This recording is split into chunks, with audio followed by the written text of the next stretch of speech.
በኮሜዲያን እሸቱና እንደዚሁም ደግሞ በሃና መካከል በቲክቶከር ሃና ማለት ነው መካከል እንግዲህ ምንድነው የተፈጠረው?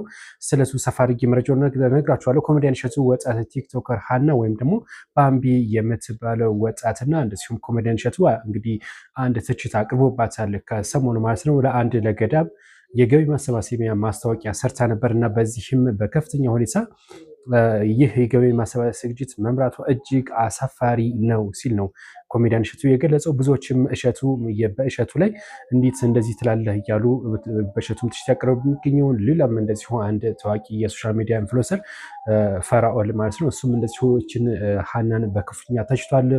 በአንዳንዴ የተለያዩ ቪዲዮዎችም ለቃ ነበርና የተለያዩ የሚለቃቸው ቪዲዮዎች እጅግ ከቤተክርስቲያን አስተምሮ የወጡ ናቸው እነዛ ቪዲዮዎች ማለት ነው። እናም እንዴት የቤተክርስቲያን ማስታወቂያ ሰራች ብሎ ትችት አቅርቧል ኮሜዲያን እሸቱ። ሌሎችም እንደዚሁ ሀሳብ የተናገሩበት ነው የሚገኘው። እናንተ በዚህ ጉዳይ ምን ሀሳብ አላችሁ? ነገር ግን የቲክቶከር ሃናን የእሷን ማለት ነው ቪዲዮውን ገብታችሁ ተመልከቱና ሀሳብ ስጡበት። መልካም ቆይታ። አርቲስት ነፃነት ወርቅነህ ሐውልት ቆሞለታል። ይህ ሐውልት በስነ ስርዓት ተመርቆ ክፍት ሆኗል ማለት ነው። በኢትዮጵያ ኪነ ጥበብ ፈርጥ የሳቅ ምንጭ የሆነው ነፃነት ወርቅነህ በኮሜዲያን በሳቅ በተለያዩ ብቻ ብዙዎች እጅግ የሚወዱት የሚያደንቁት ነው። በተለይ በቤተሰብ ጨዋታ ነው የሚታወቀው። እናም እንግዲህ ያው በድንገተኛ ህመም ህይወቱ ማለፉ የሚታወቅ ነው እና ግን አሁን ሐውልት ተሰርቶለታል። በተለይ የሚታወቅበት አንዱ ፍቅር ሰው ቢሞት እንኳን አይጠፋም የሚለው ነው። ፍቅር ሰው ቢሞት እንኳን አይጠፋም በሚል ንግግር ይታወቃል። በተለይ ማለት ነው እንግዲህ በዚህ ንግግር የሚታወቅ ነው። ብዙዎችን እንግዲህ የእሱ መሞት ብዙዎችን አስደንግጧል። ነገር ግን ያው ከዚህ የሚቀር የለም። ነገር ግን አሁን ሐውልት ተሰርቶለት ክፍት ሆኗል። ሐውልቱን እንዴት አገኛችሁት? መልካም።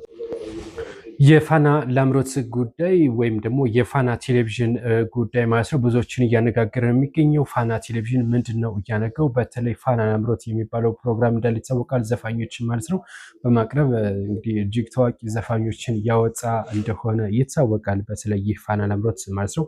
እናም በዛ እንግዲህ በስቱዲዮ ውስጥ ማለት ነው የቴዲ አፍሮ እንግዲህ ምስል ነበር ወይም ፎቶ ነበረ ማለት ነው። ዘፈኑን ከማውጣቱ በፊት ይሄን አዲስ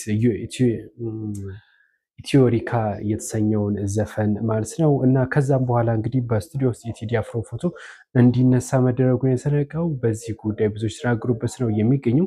እንግዲህ ፋና ላምሮት ወይም ደግሞ ፋና ቴሌቪዥን ለምን ይሄን እንዳደረገ ይፋ ባይሆንም ነገር ግን ዳስጣል ከሚለው ዘፈን ጋር የተገናኘ ይሆናል። ወይም ደግሞ ኢትዮሪካ ከተሰኘው አልበም ካወጣ በኋላ ቴዲ አፍሮ ከመንግስት ጋር ያለው ሪሌሽን ሙሉ ለሙሉ መቋረጥ ይታወቃል። ያው መንግስት ብዙም በተለይ የመንግስት ባለስልጣናት ከፍተኛ የሆነ በዚህ ዘፈን ቅሬታ እንዳለች ይታወቃል። ምናልባትም ከዛ ጋር ሊሆን ይችላል ተብሎ እየታመነ ነው።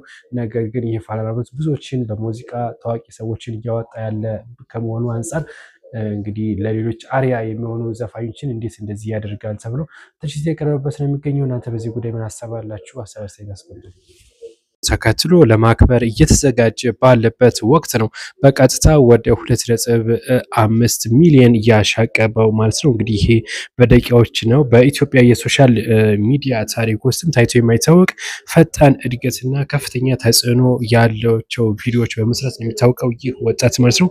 እናም እንግዲህ ጥቂት ቪዲዮዎችን ብዙ ተጽዕኖ ያላቸው ወይም ደግሞ ጥራት ያላቸውን ምስሎች በመስራት ነው። በኢንስታግራም እንደዚሁ ወደ 21 ቪዲዮዎችም ለቋል። እነሱም በጥሩ ሁኔታ እየሄዱለት ነው የሚገኘው። እንግዲህ ስኬት ማለት ጠንክሮ መስራት ብቻ እንዳልሆነም አሳይቷል የተባለው። ጠንክሮ መስራት ብቻ ሳይሆን ስራዎቹን ሰዎች እንዲወዱት አድርገህ ማቅረብ ወይም ደግሞ ሌሎች እንዲወዱት አድርጎ ማቅረብ ጥበብ ጭምር ነው ሲሉ ነው እንግዲህ እሱን አንዳንዶች የሚከታተሉት የሚፋ ያደረጉት። ይህም እውነታ እንደሆነም ጭምር ነው እያሳየው ቃሉ። አሁንም ቀጥልበት እንላለን። በእኛ በኩል መልካም ቆይታ።